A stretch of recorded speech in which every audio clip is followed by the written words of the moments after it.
UP में विधानसभा चुनाव भले ही आगामी 2027 में हो, लेकिन चुनावी तैयारियों को लेकर सभी दलों के नेता एक्टिव मोड में नजर आ रहे हैं।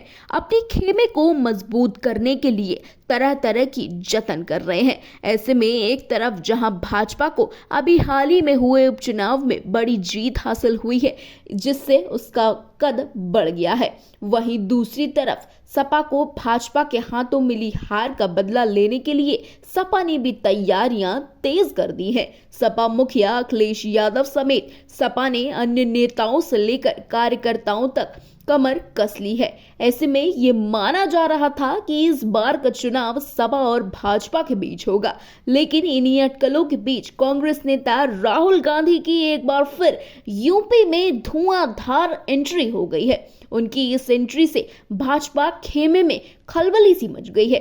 जी हां, आपको बता दें कि कांग्रेस नेता राहुल गांधी अपने संसदीय क्षेत्र के दौरे पर रहेंगे। वो यहां 20 और 21 फरवरी को विभिन्न कार्यक्रमों में शिरकत करेंगे। आपको बता दें कि राहुल गांधी ने जब से चुनाव में जीत हासिल की, तब से अब तक का उनका ये 6वां दौरा है। अब राहुल गांधी के इस दौरे को लेकर अटकलों का बाजार गर्म है। उम्मीद जताई जा रही है कि वो बीते दिनों हुई घटनाओं को लेकर भी भाजपा सरकार को घेरेंगे। वहीं उनके दौरे की बात की जाए तो लखनऊ के अमौसी एयरपोर्ट से सड़क मार्ग से सुबह बटशावा पहुंचे और चूरवा के श्री पिपलेश्वर मंदिर में पहुंचकर दर्शन किया। इसके बाद यहां एक मैरिज लॉन में कार्यकर्ताओं के साथ संवाद किया। इसके बाद राहुल गांधी शहर के सिविल लाइन बरगद चौराहे पर मूल भारतीय पिछड़ा वर्ग छात्रावास में छात्रों के साथ दलित छात्र संवाद कार्यक्रम में छात्रों से वार्ता भी की। यहाँ पर राहुल गांधी द्वारा पूर्व सांसद सोनिया गांधी द्वारा संस्तुत की गई 95 मीटर की इंटरलॉकिंग सड़क का उद्घाटन भी किया। ये सड़क लगभग 10 लाख रुपए की कीमत से तैयार हुई है। दिलचस्प बात यह है कि इस 2019 से 2024 तक के बीच की में संस्तुति हुई थी। हालांकि इस दौरान उन्होंने बटशावा में कार्यकर्ताओं को संबोधित करते हुए कहा, बीजेपी ने जीएसटी और नोटबंदी कर देश में बेरोजगारी बढ़ाई है। केंद्र सरकार ईमानदारी पूर्वक काम करे तो करोड़ों युवाओं को रोजगार मिल सकता है। गौरतलब है कि राहुल गांधी इन दिनों सत्ताधारी दल भाजपा पर जमकर हमला कर रहे हैं। ऐसा माना जा रहा है कि राहुल गांधी महाकुंभ में हुई भगदड़ को लेकर भी भाजपा सरकार को घेर सकते हैं। साथ ही संभल की घटना को लेकर भी भाजपा पर सवाल दाग सकते हैं। बता दें, महाकुंभ में हुई भगदड़ को लेकर अब भाजपा सरकार बात करने से भी कतरा रही है। वहीं विपक्ष में बैठी सपा भाजपा पर इस मामले को लेकर लगातार हमलावर है। इन दिनों बजट सत्र चल रहा है, तो ये मामला विधानसभा में उठना तो लाजमी ही था, जिसके बाद सीएम योगी ने इस मामले पर अपनी बात रखी।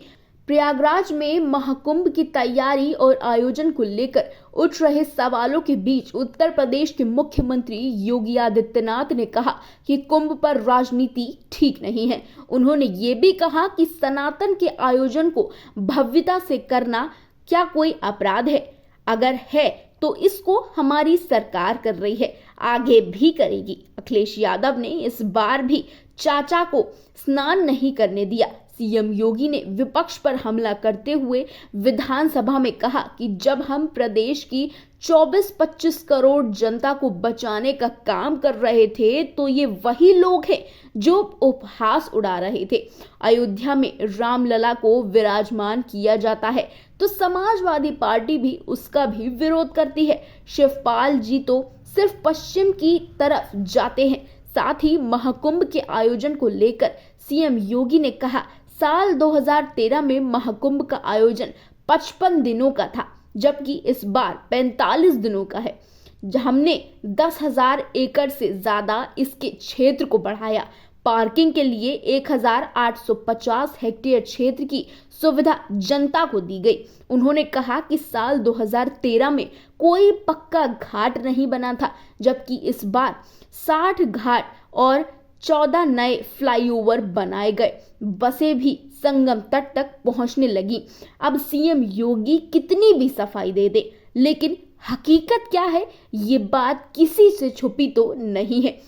ऐसे में राहुल गांधी के इस दौरे को लेकर सियासी गलियारों में भी अब अनुमान लगाया जा रहा है कि इस बार का चुनाव काफी पेचीदा होने वाला है, क्योंकि हर तरफ भाजपा है जिसने अभी हाल ही में उपचुनाव में बड़ी जीत हासिल की है, तो वहीं दूसरी तरफ कांग्रेस और सपा ने भी लोकसभा चुनाव में भाजपा को बड़ी मात दी थी। ऐसे में अब ये चुनाव सभी दलों के चुनौती बनता जा रहा है। इसी को मद्देनजर रखते हुए राहुल गांधी अपने 2 दिवसीय दौरे पर रायबरेली पहुंचे हैं। उनके दौरे की बात की जाए तो वो 21 फरवरी को सुबह 9 बजे से 11 बजे तक सांसद आवास भुएमू में राहुल गांधी आम लोगों व कार्यकर्ताओं के साथ मुलाकात करेंगे। सुबह 11:30 बजे भीरा गोविंदपुरी गांव में वीरा पासी की मूर्ति पर माल्यार्पण भी करेंगे। इसके पश्चात वे modern rail coach factory Lalganj का निरीक्षण करेंगे। साथ ही लालगंज के एक गेस्ट हाउस में युवा संवाद कार्यक्रम में सांसद राहुल गांधी भाग लेकर युवाओं से भी मुलाकात करेंगे। इसके बाद में सड़क मार्ग द्वारा लखनऊ एयरपोर्ट के लिए शाम 4 बजे तक रवाना हो जाएंगे।